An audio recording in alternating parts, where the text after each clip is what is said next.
All right, guys, it's Liberty Freedom Outdoors here. I'm going to show you a quick video here on how us bigger guys, if you're, 250, 300 pounds, I happen to be 6'5".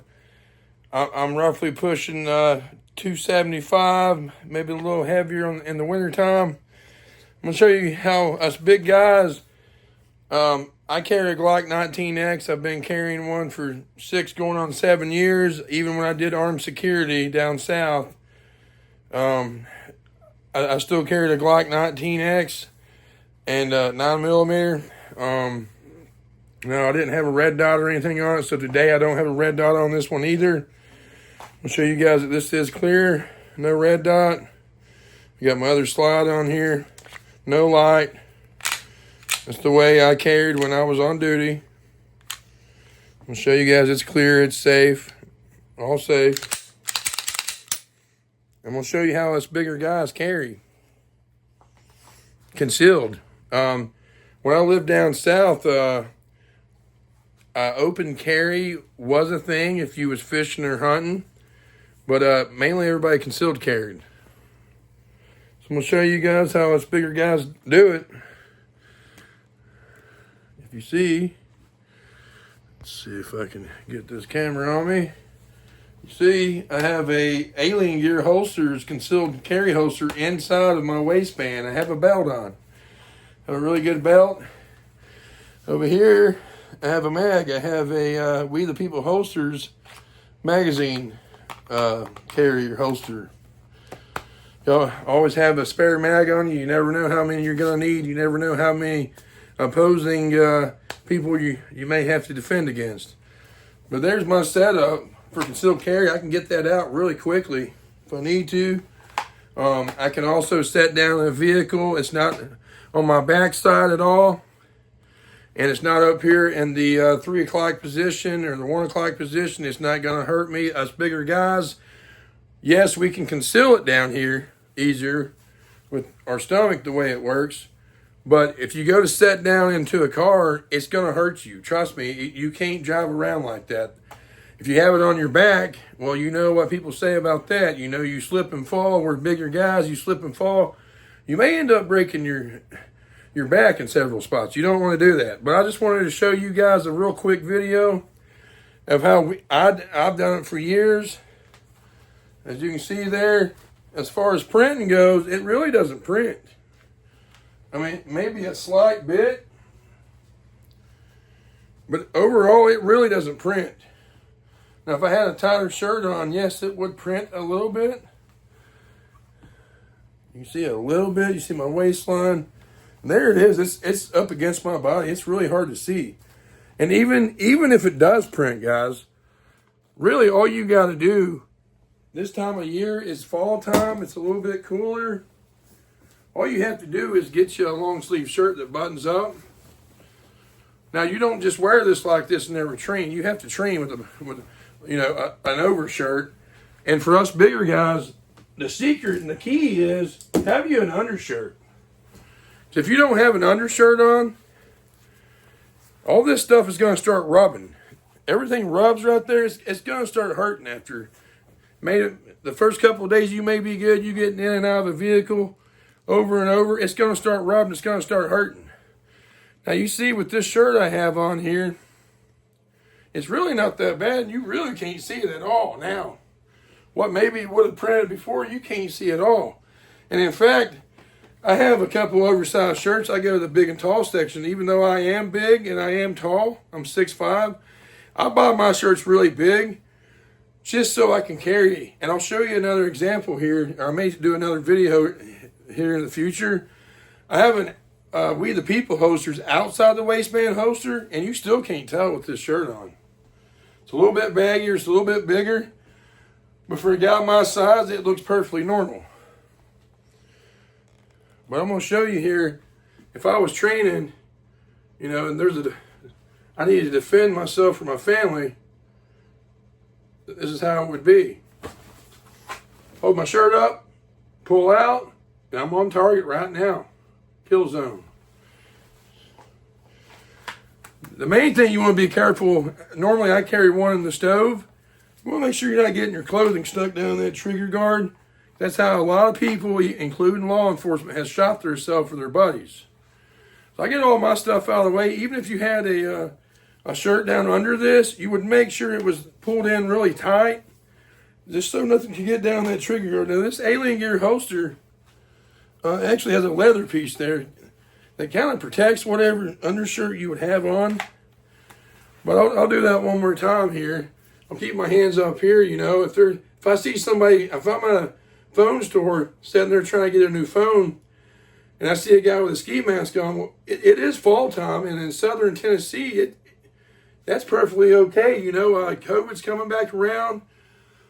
Let me get this off of here because it's practically choking me. Maybe I can talk a little bit better now. Maybe you guys can hear me a little bit better. Anyways, in southern Tennessee here, it's been cold. It's been in the 30s in the morning, 40s, 50s throughout the day. It's October, a little bit before Halloween. So it's really nothing to see somebody with a ski mask on this time of year. So it's really hard to tell if you're just looking at the door or you see, you know, a big indicator is if their eyes are covered usually. You know, they may have a mask on and see, they was just giving out COVID shots and flu shots at my work yesterday. Now, the indicator to me is if there's more than one of them. Usually, you know, younger thieves will travel in 2 to 3. Sometimes they'll be alone. You know, the older people usually do it alone, it seems to be, in statistics and whatnot. But if you see a guy come in with any kind of a face mask on and shades, especially if it's a cloudy day outside, you know something's up. But, I mean, if I were to see him and I'm sitting down, you know, I don't have a chair, but if I was sitting down, I would never, while he's looking at me or while he's coming in, go to pool because I'm a bigger dude. It's going to take me a couple, you can train and get it down there pretty quick.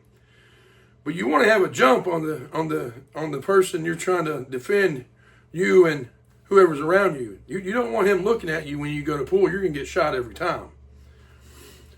But, I mean, if maybe he's robbing the cashier lady or it's a phone store, you know, maybe he's got everybody held up at gunpoint. As he takes his eyes off of me, as he turns the other way to come over here and hold a gun on somebody else, that's when you make your move. And if you practice this, and it's been a while since I practiced, but if you practice this, you're going to take your right hand. My right hand's the way I do it. If I got a long sleeve shirt on, it's going to be my right hand. Let me turn the camera down so you guys can see me here. First of all, I'm not going to turn toward him like this. I'm going to be in my stance ready to shoot. If I'm sitting down, I got to do this quickly. I can't do all this set. I could, but I'm not going to. I'm going to take it easy. I'm going to come up. I'm going to go nice.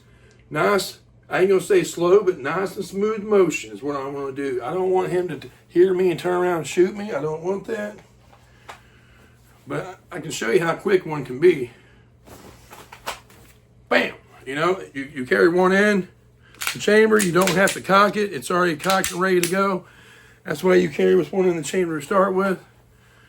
Because he may see some movement over here and turn toward me. His gun may not be on me, but if I got to sit here and mess with it, well, I'm already done. I'm already shot. And if I'm shot, and there's 2 clerks in there, they're probably shot also, because I just caused a big old commotion. They shot me. He's already taking me out of the fight. He don't care to take another life. He's already messed up, and he doesn't want no witnesses. It's one thing to do a robbery, but you do an armed robbery, which 90% of robberies are, knife or gun, but then you taking a life also. You see, he doesn't want those 2 witnesses to I mean, yes, there's cameras and this and that, but they're a whole lot more to take another life once they've taken my life. Now, he may have just been defending himself. That might be his defense. Well, I didn't go in there to harm nobody, but the guy pulled a gun on me and I wasn't trying to die. So I had to shoot him. Now, in his head, he doesn't realize committing a felony, especially an armed robbery, with you're being armed. So I have every right to defend my life and anybody else is around there. He doesn't have to point the gun at me in the state of Tennessee. He's committing a felony with a weapon. That's already a threat to my life right there. But I'll show you one more time. I'm not the quickest at, but I'll show you what I do. I mean, I just pull this one up over So right there, I'm untucked. Both my shirts are up right now. I'm untucked. It's exposed. So I'm going to pull this up. I'm going to take my left hand. I'm going to hold it up. And I'm going to get this back on the gun and pull it out. And look, I don't know if you guys can see this. But before I'm even meeting, I'm getting my eyes on that front sight the whole time. I'm just lining up that front sight. 7 to 10 yards, you don't need to have you don't need to have it aimed up like that. You can pretty much point down the barrel and shoot, you know. Line of sight.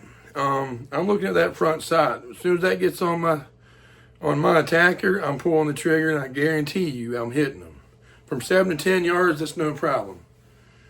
I'm looking at the front sight. I'm looking, bam. Now I'm going to try to wait and get it as close as I can. But all that commotion may just make him, unless he's going into a back room or, you know, the other people's scuffing around making noise, just me moving in general may make him turn around and look at me. And he ain't just going to turn around. He's going to have the gun pointed when he's turning around. So you want to do this quick, but don't be so quick that, you know, don't throw your hands up and do all this crazy number of stuff. Just want to do one nice little motion. Bam. Within a second, a half a second after I pulled her out, my shot's already off. And if you want to take a little bit more time and aim, you can do that. You know, you see people on YouTube doing these little trick shots. You know, they just pull out, bam. How do you think they do that and hit their target? Well, a lot of practice, first of all. But the whole thing with a red dot is you have one dot. You get that lined up, you put the one dot on your target and you pull the trigger. And you hit the target. That's the same thing with my front sight. That's all I'm doing. Line it up, bam. When I get it up here to about eye level, I know I'm on. I don't have to sit here and fidget around. I know I'm pretty close. Listen, I'm a 6'5" guy. I got a big old chest, okay? If you're half my size, you got this much, okay? If I'm between here and him, at, okay, say at 5 yards, what is that? That's 15 feet. You telling me that I got to sit here and aim all good at 15 feet? Now, I'm a pretty proficient shooter. I've been shooting my whole life. This may be a little bit harder for some folks to understand, but it's really not that hard to just point and shoot. Bam. It's easy.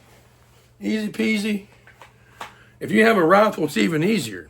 The whole reason a lot of 12-gauge shotguns and people who shoot trap, they don't line their sights up. They line that front bead up, and they pull the trigger, and they're accurate. That's how it works, line of sight. But I'm sorry I'm under the weather, guys. I've been battling this head cold for 2 or 3 weeks. I just wanted to get a video out, show you guys a little something. I'm working on getting back in shape. I'm going hunting here in about 2 or 3 weeks. Got a big, nice hunting trip. Can't wait for that. Probably won't have any videos while I'm hunting. I may do a few shooting videos, maybe a couple reviews. It's going to mainly be on my hunting setups and stuff like that. I may have a couple of pistol training videos or something of that nature. Guys, I want to thank you for watching this video. Please like, please subscribe. I'm trying to get my channel back up there. If you don't know, Google kind of locked me out. Didn't have any strikes against the channel or anything. I think that's just because I was a smaller channel and I was starting to grow. I was starting to get a few tens of thousands of views, and they just, I never changed my password or nothing. They said that there was some fraud or insecurity or whatever you want to call that.